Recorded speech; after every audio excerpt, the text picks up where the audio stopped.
Welcome back. Women under the spotlight in this very important month. The 60th anniversary is what was celebrated here in South Africa with the Women's March. We spoke about it quite extensively last night during the celebrations of the Women in Science Awards, talking about what those women 60 years ago did by marching to the union buildings.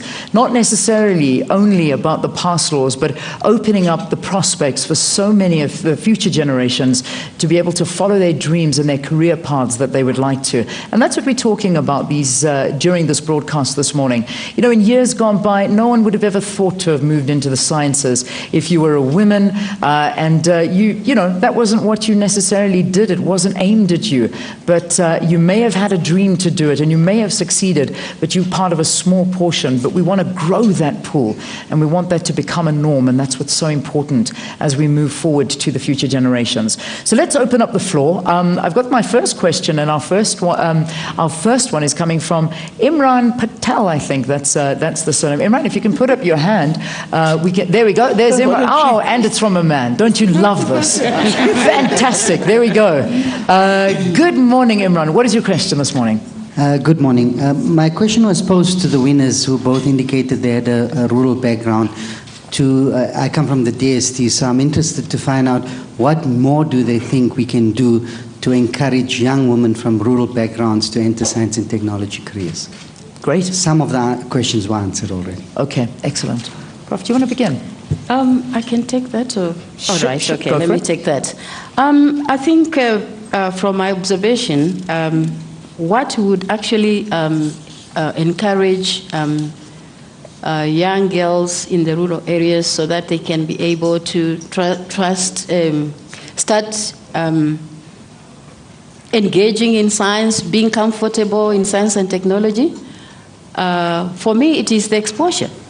Like I started by saying that when I started using a cell phone, I was nervous because I didn't know how to use it.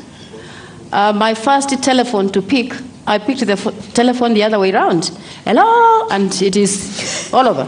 So, of course, after that, you know, I started getting used to that. So we must allow our children from the rural areas, because you know the children from the city, they have got this exposure because they see these things all the time. But the rural areas, I used to go to the garden. Apart from the plants, what else am I seeing there? You know, and obviously I'm supposed to go and translate, my learning into science without even feeling anything. Also take the secondary schools.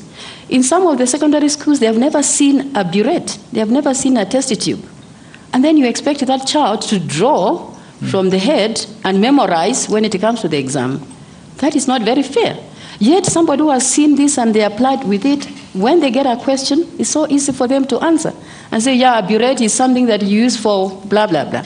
So those are some of the things. Exposure, exposure, exposure. Practice, allow them. Yeah. Thank you. Prof, would you like to add to it? Could I just also, in supporting what she's saying, to appreciate that the DST is doing a lot of work using community centers in collaboration with universities. For example, the Vuani Science Resource Center. However, I do think that there's a need to strengthen those kind of settings, make sure that we use role models interfacing with those kind of settings, because if it's not just coming in and doing experiment and moving out, it's not persuasive enough, it's not continuous. What I find working for the space where I'm working is using role models, interfacing and engaging on a continuous basis, when girls know that they can knock the door of Professor so-and-so and have a chat, not only about that science project, but about the whole upbringing, the wholeness. Because you should remember that the challenges that makes us not to be interested in the science is not necessarily that we are intellectually not there, but it's other contributing factors that do not allow us to step forward, speak to the ball, be hopeful that this hard work and this continuous engagement with my role model would yield results. So I do feel that sometimes, Leanne, we tend to work in silos and not interface the contributing factors that make the girl child ready to face it. Yeah. Because for me, it's more that willingness and that readiness and that excitement and fascination that will do a lot more towards achieving success before we even, get to the labs. Lovely, lovely. Nice comment on that one. We've got another question now, and this is from Nokubonga Peldlamini. If you can stand, there you are, right over there. If we can get a mic over there very quickly. Perfect, and we can get the question coming from there. Circumfat Pty Limited. That's the company you're from. Yes. Good morning. I'm here on behalf of actually TIA, which has launched a new Generation 500 program, which saw some of us young entrepreneurs actually being able to attend the Newton Fund UK Leaders in Innovation program in London earlier this year. So I might be digressing a bit, but one of my questions is regarding entrepreneurship, because I do believe that although we are women in sciences, as our minister has pointed out, some people go into the private sector due to finances. Yeah. And that's a big deal because, as Professor Ngila mentioned, that one of the motivating factors is poverty. So it's very important for us scientists to actually go into entrepreneurship and to learn about entrepreneurship so that we are able to take our inventions and our innovations out there into the world. So as we were discussing about working in silos, what my question was is, as entrepreneurs, sometimes we are overlooked in a sense that departments can procure things from international companies, whereas these things are being made nationally. My company, Circumfit, we invented an underwear for circumcision to aid in the healing process as well as the hygiene to prevent infections. And we are working with the Department of Health, but these things become very hard in terms of the interaction with departments because of the silos and because of the lack of collaboration between departments. So I was just wondering what can be done about this regarding young female entrepreneurs more especially. Fantastic topic to tackle there. I mean, Minister, it's so vital. Fantastic question, and the Director General is going to respond to it. Good. Good. Let's do that. Let's get the mic to the Director General. DG, if you could stand up. There we go. No, thanks very much, Minister, for referring the question to me. What I would like to suggest, Leanne, is that maybe we will have a conversation out of line with the lady so that we can see how we can take this up with the Department of Health. But I'd like to say at this meeting that what we are now doing, I think, within government is we have created what we call a cluster system. So it's a system where various government departments sit together and try and see how we can integrate the activities. And one of the discussions at the moment that we are discussing is how should we develop a policy for uptake of locally developed technologies.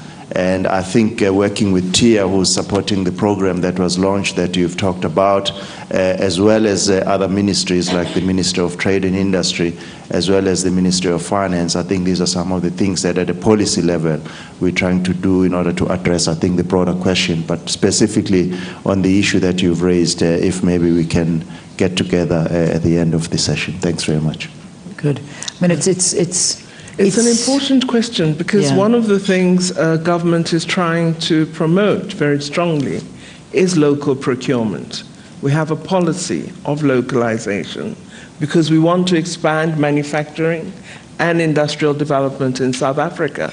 But what's happening is international companies are bringing in products that are manufactured elsewhere, and then they submit contract bids to government, and because the product is in the country, they give an impression that it's produced here.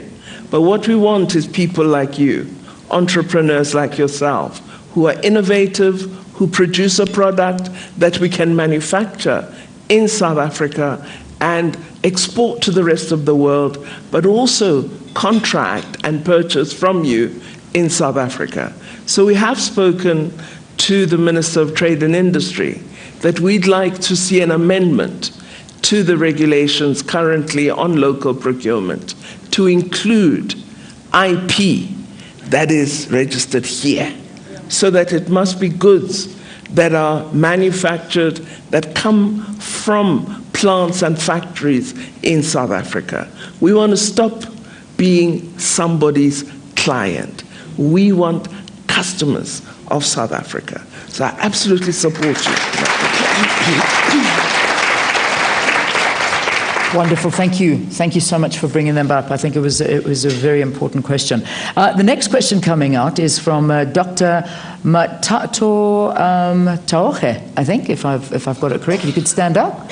We can get a microphone to you as fast as possible. Here we go. Bringing it across the room. Thank you so much. Good morning. I'm from Tshwane University of Technology, but my question is not really related to that. I think we've seen that women are able to do the same as men can do, especially in the field of science. But what I want to understand from the minister is we are still not seeing transformation in the science councils in terms of women being CEOs and directors or taking big leadership positions in those areas. I need to know, is there any reason for that? Is there a specific reason? Is there an obstacle that is stopping women to achieve those positions? And if there is one, is the government or the Department of Science and Technology doing anything about that? Is there a development program or a training program that is trying to address that situation? Yeah. Thank you. You're not alone in that question. I think it was echoed a bit earlier where we were talking about the transformation in these councils and just, you know, that us and them kind of feeling when it comes to women. Minister? We absolutely agree. We have to grow the pool. I think any ideas as to what we might do would be most welcome if there are particular programs that we should support. But as I said earlier, one of the things that we do need to do is ensure that those aspects that you as scientists regard as indicators of capacity, capability, competence, and success, that we are active in them. We have been encouraging, and I've been calling on the councils that I want to see women leadership. It doesn't do me well not to have women in leadership positions in our science councils. But they say the candidates are not coming forward. And so we want more and more. This is why we want to expand the pool. But that pool must really be productive, because that helps us then to say you're being discriminatory. At the moment, as we look at the candidates, they tend not to be the senior women scientists, tends to be junior applicants, and they're not competitive in terms of what we need to do. But I believe that what the science councils must do is take on that interest into the institution and develop a track of advancement for women so that we do see women leading the science councils. I also don't believe that there aren't women who are capable. We had a very serious situation, a problem, of the majority of our South African research chairs being occupied by men. And when we noticed the statistics, we said, why is this happening? And we were told there aren't women candidates that are, capable in terms of the criteria that are used. And I said, no. We're going to advertise, and we will appoint only women.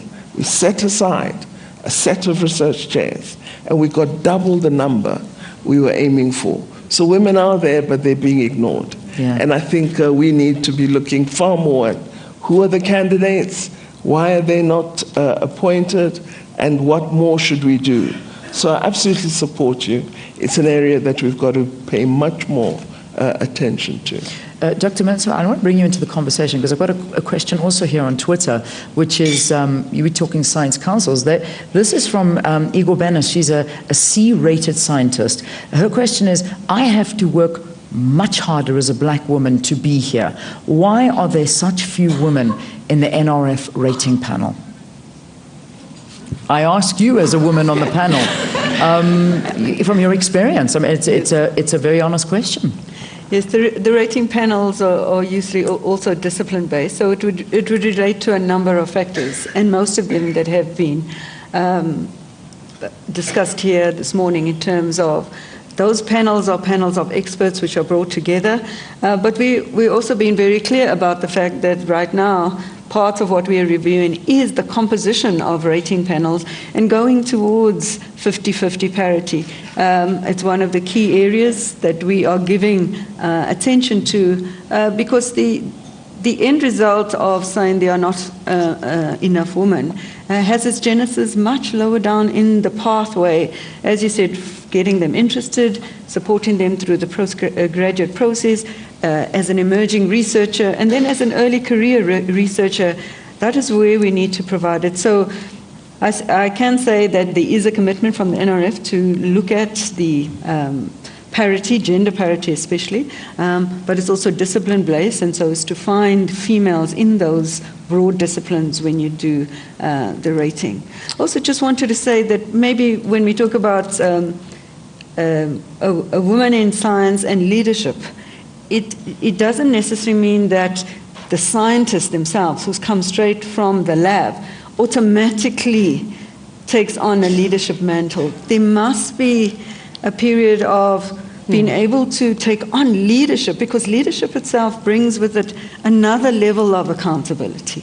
And so you learn some of it in a lab, managing, mentoring a team, role modeling in the lab itself.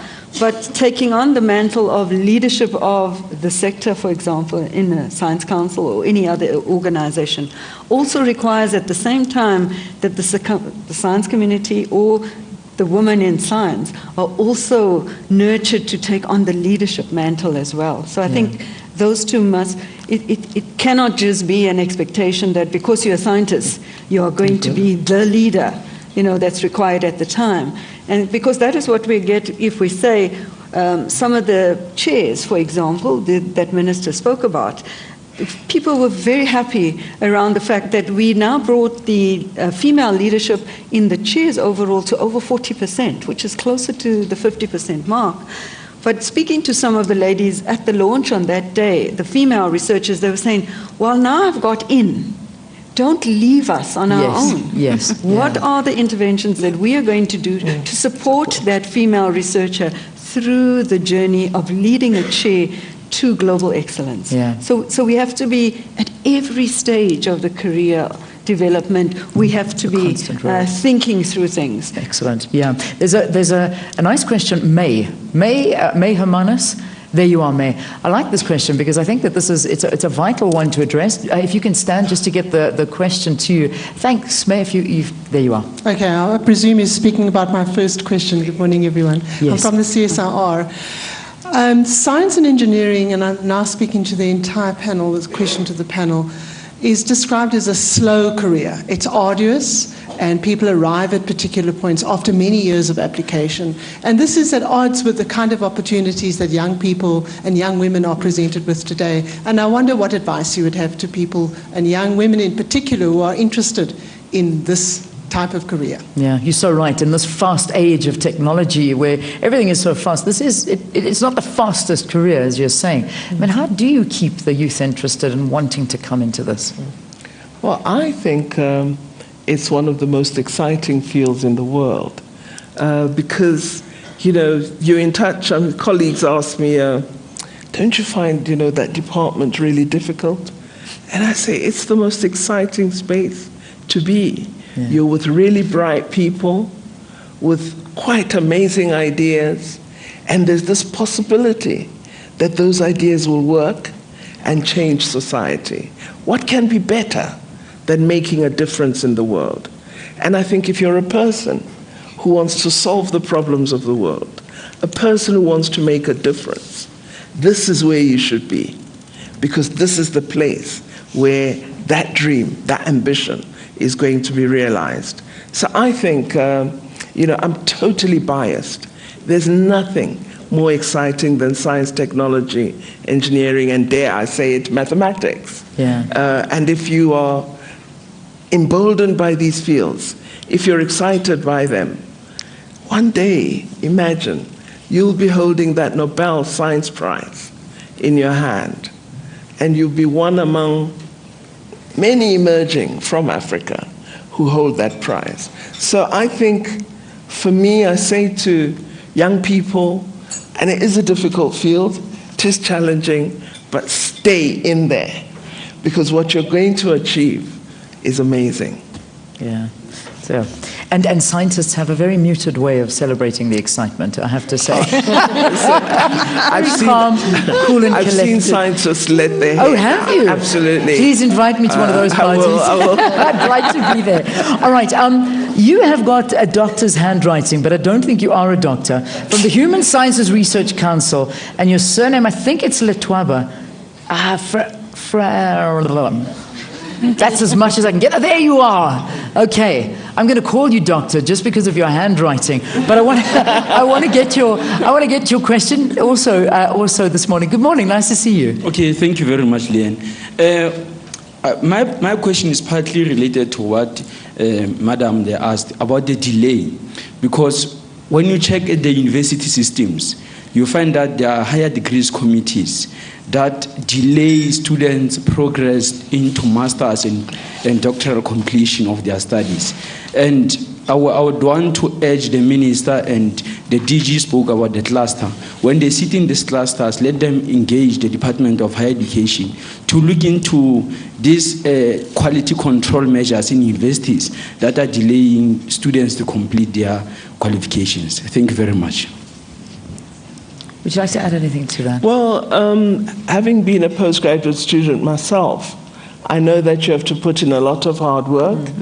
And I certainly think we wouldn't want any of our degrees to be questioned by the global community by any means.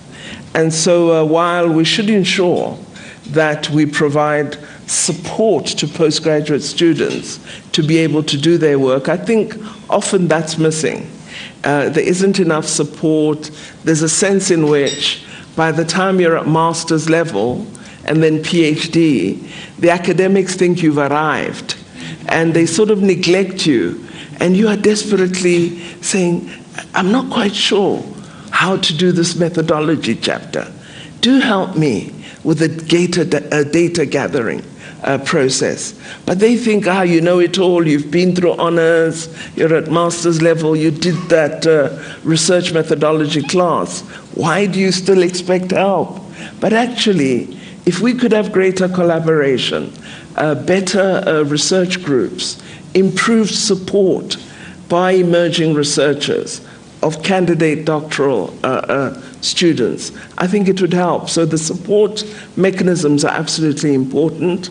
We do see there's a better throughput in the science councils because they have a smaller number of postgraduate students coming through them.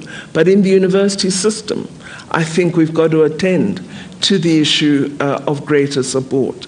I also note that at university level, in terms of grant making by NRF, there may be areas of research support that we might not be attending to. For example, if you're sitting in the university library and you access the electronic databases, it costs you quite a bit in terms of the data costs. I'm not sure we provide for that in the grant making. So there are areas of support and assistance which we need to pay some attention to. But I think really, let's be honest, it's very hard to study at postgraduate level.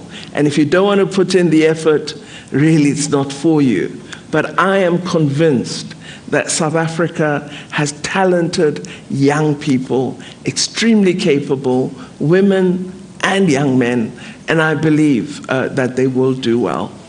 I want to move on to engineering now. I'm seeing a couple of questions coming up from the engineers. Professor Akimilabi, I think, from the University of Johannesburg. There we go. You're just in the front here. And also Christina Truas, who is also, there you are, from, they kind of linked. The questions are kind of linked. So I'm going to get both of you to ask them, and then we can comment thereafter. Thank you. Good morning, Minister and the panel members. I'm Esther Akinlabi from University of Johannesburg. As engineering remains a scarce skill in the country, I am aware of a number of scholarship and bursaries towards master's and PhD studies, but we don't get that for undergraduate studies. So my question is to the NRF and to the DST. Is there any plan in place to support the undergraduate students, both male and female young ones, to go through their undergraduate studies and be able to qualify for postgraduate studies? Thank you. There we go. And if we can, like in lightning speed, get the microphone. If you could stand for us as well, please, Christina. I know that your question is also, it's quite linked to a lot of we've been speaking about. Yes, good morning everyone. I'm Christina Trois, I'm the Dean of Engineering at the University of KwaZulu-Natal. And my question is about how can we market the engineering and science, of course, as a career. I've noticed over 20 years in academia that we are competing, particularly in the scarce skill area of engineering, with industry. Our students find work the day before they graduate, in fact a year before they graduate. And that's a massive problem for us because we are not competitive, not attractive as a career option for young South Africans who want to continue in the science field, in the engineering science as well, sure, as an academic career. All right, thank you. Thanks to both of you. Minister, do you want to? I'm going to ask Dr. Matutu to respond to the undergraduate level bursary support, perhaps talking about what is done through the National Science and Technology Forum and initiatives by higher education and training. And then Dr. Ofte Haider will speak about efforts to alert young people to the career opportunities of science and engineering. All right, can we get some mics in the audience? Can we get it to Dr. Matutu? If you don't mind standing, please, Doctor, so that we can get the microphone to you. We're using them to illustrate the capacity in South Africa. All right, there we go. Yeah. Thank you very much for the question on the support at undergraduate level. The government departments have got different mandates, and we have a joint mandate with the Department of Higher Education and Training to support students at universities. So within their mandate, we have agreed that they will support undergraduate students largely. And then from the Department of Science and Technology side, we just have a few programs which support undergraduate students, like the Square Kilometer Array, where we were desperate to get students from undergraduate up to postgraduate as quick as possible so that they can be absorbed within the system. So within their NSFAS, and they are able to even accommodate some of the students that we invest in through our talent development program, because we run Olympiads and competitions, and we need to create some kind of motivation for our students who win those Olympiads and competition, and identifying talent broadly within them. So we're able then to say to the Department of Higher Education and Training, here are these students. They have got great talent in science, engineering, and technology. Can you please ensure that they get absorbed within your programs? So they've been able to assist us as much as possible in that regard. And then we start from honors level, masters, PhDs, postdocs, researcher level, advanced or established researcher level. We support all the way through the National Research Foundation. Thank you. Thank you very much, Doctor. I know that we needed to get the mic over here. Yeah. Okay, if we can just bring it to the side of the room here, just so that we can address the second question. Thanks very much, Doctor. Thank you. Thank you, Minister, for referring this question to me. The two questions really are about how do we motivate senior undergraduate students to consider moving into postgraduate studies with a view to developing a career as researchers in the future, with a specific aspect being in the engineering sciences. Well, in general, I mean, the choice of people about a career to follow is influenced by a number of considerations. Financial concerns is one of them. What kind of income can I earn as I move ahead? But I think very few people reduce their decision about their future careers to just that. That is an important consideration. For some it's more important, for some it's less important. There are other important things that come into it, such as what is the sort of thing intellectually that enriches me, that I really want to do? What kind of job brings me closer to the community or to the global stage? So there's a range of complex considerations that go into it. One thing that I am personally persuaded of, and all the studies suggest this as well, is that future researchers make their choices as a result of being exposed to the idea of a research career and a research lifestyle quite early on in their training as senior undergraduates and postgraduate students. And so it's important at that point to start bringing senior undergraduates and early stage postgraduates into research activities so they can begin to understand what does it mean to be a researcher from a career point of view. What will this mean to the life that I will have in future? And so in this respect, we are working with the National Research Foundation to make sure that there are better opportunities for young people in universities to become involved in research projects as research assistants and not just simply get bursaries, because that doesn't necessarily draw them into the research activity, just the bursary itself. So Minister, that and ladies and gentlemen, this is one part of it. A second part is that with respect to the engineering disciplines in particular, we are in fact commissioning the Academy of South Africa to undertake a study specifically of postgraduate training in engineering to identify are there challenges in postgraduate training around engineering in attracting more young South Africans into engineering research studies and higher qualifications in engineering. We don't have the answers to that study yet, but we're busy commissioning it. Great, thank you very, very much. Thank you. The wonderful thing about being in a room like this is you can call people doctor and professor, and you're more than likely going to get away with it. So, Doctor, thank you so much for responding to that question. I've just got a nice compliment as I'm going to give you, Minister, as we go into an ad break. Tiny wrote to us here. I'm not sure. That's the Twitter name, Tiny. Minister Pandor can also make a great motivational speaker. She just spoke to the young me. Giving up is not an option. So well done. Well done. Let's take a break. I'll see you after this.